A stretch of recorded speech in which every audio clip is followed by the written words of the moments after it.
जहाज में उड़िए, रॉकेट पर राज कीजिए, एक्सप्रेसवे पर फर्राटा भरिए, फॉर्मूला रेस कीजिए। साहब ये सब कुछ कर लीजिए, लेकिन जरा इन तस्वीरों पर रेंगते लोगों को भी देख लीजिए, जो मानो इस सिस्टम में किसी कीड़े मकोड़े के मालिक बन गए हैं। देखिए कि कैसे एक शख्स अपनी पीठ पर अपनी पत्नी को लादे चटक धूप में रेंग रहा है, उस बेशरम सिस्टम की सीढ़ियां चढ़ रहा है, जिसे मानो ना कुछ दिखता है ना कुछ सूझता है।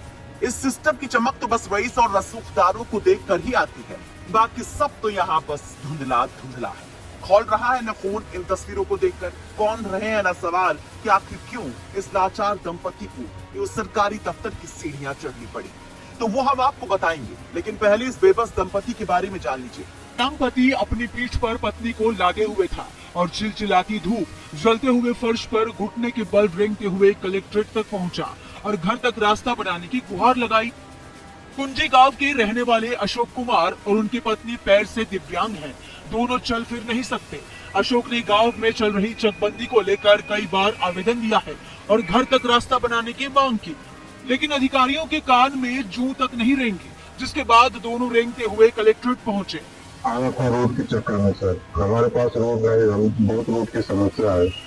तस्वीरें वायरल हैं जिन्हें शेयर कर लोग तमाम सवाल उठा रहे हैं, सोशल मीडिया पर सिस्टम को खूब गरिया रहे हैं। आजमगढ़ की जहानागंज की, जहां कुंजी गांव के रहने वाले अशोक, जो दिव्यांग हैं, अपने पैरों पर नहीं चल सकते हैं, अपनी दिव्यांग पत्नी को लेकर पहुंचे थे डीएम ऑफिस एक अदद सड़क के लिए कि घर से निकासी के लिए रोड नहीं है। बकौल अशोक पहली भी जैसे तैसे आए थे, साहब से गुहार लगाए थे, लेकिन ये सिस्टम है जिसकी ना आंख है ना कान, तो मानो नहीं सुनाई दी बेबसी की ये चीखें। अशोक कहते हैं कि चकबंदी हो रही है, लेकिन मानो अब उनकी उम्मीदें भी खत्म हो रही हैं। कहते हैं कि बारिश में पानी भर जाता है, निकलना मुश्किल हो जाता है, कीचड़ से गुजरना बेबसी का आलम बयां कर जाता है। आया था रोड के चक्कर में सर, हमारे पास रोड नहीं, हम बहुत रोड की समस्या है। और जब हम लोग 10,000 रुपये दे के रोड निकलवाए थे, फिर उसको मुकदमा लड़के उसको हटवा दिया गया। फिर आदमी परेशान होकर फिर गया चेक करने तो रोड नहीं था कागज में। फिर मैं भाग के डीएम साहब के आया, एक बार और एप्लीकेशन दिया था, दूसरी की बार में फिर आया इनके। कितनी बार लगभग आप आए?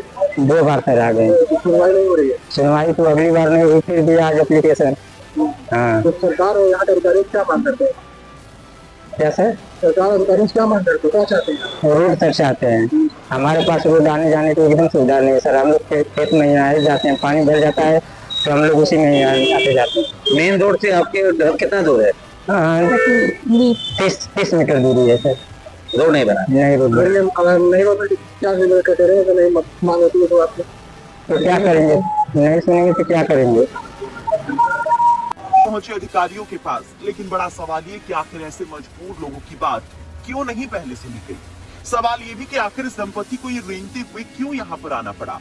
क्या वहाँ पर खुद अधिकारियों को इस दंपति की सुनवाई पर संज्ञान नहीं लेना चाहिए था। सवाल ये कि क्या अगर कोई विवाद, बुजुर्ग या फिर दिव्यांग अपनी फरियाद लेकर डीएम साहब के पास आए या कलेक्ट्रेट में कोई काम पड़ जाए, तो ऐसे में व्हील चेयर, रैंप और हेल्प के लिए कोई कर्मचारी क्यों नहीं।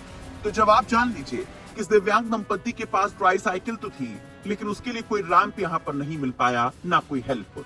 जानकारी के मुताबिक कलेक्ट्रेट में एक रैंप भी है, लेकिन वहां से अधिकारियों की गाड़ी केवल लॉबी तक आने जाने का काम होता है, जिस पर आम आदमी का आना जाना नहीं होता है। कलेक्ट्रेट बिल्डिंग में 3 लिफ्टें भी हैं, लेकिन वहां पर कोई हेल्पर नहीं। तो जो बेचारा लिफ्ट इस्तेमाल करना ना जाने, उसका क्या। लेकिन सवाल बड़ा ये कि जब पहली बार गुहार लगाई गई, तभी एप्लीकेशन पर क्यों नहीं कोई सुनवाई हुई। लेकिन अब जब ये वीडियो सोशल मीडिया पर वायरल है, तो रेवेन्यू अधिकारी कहते हैं कि संज्ञान में मामले को लिया गया है, कोई हल नहीं। तो वो देखने से ये लग रहा था कि गांव चकबंदी में चल रहा है, वो अपने घर तक चकरोड को निकलवाना चाहते हैं, मतलब चकरोड बनवाना चाहते हैं। प्रार्थना पत्र देखने से ऐसा लग रहा है कि उनके वहां तक चकरोड नहीं चकबंदी ने स्थापित किया है, वो वहां स्थापित कराना चाहते हैं। तो वो हमने एसओसी साहब के लिए मार्क किया है कि जो नियमानुसार अगर है तो फिर करना चाहिए। तो उनकी जो समस्या थी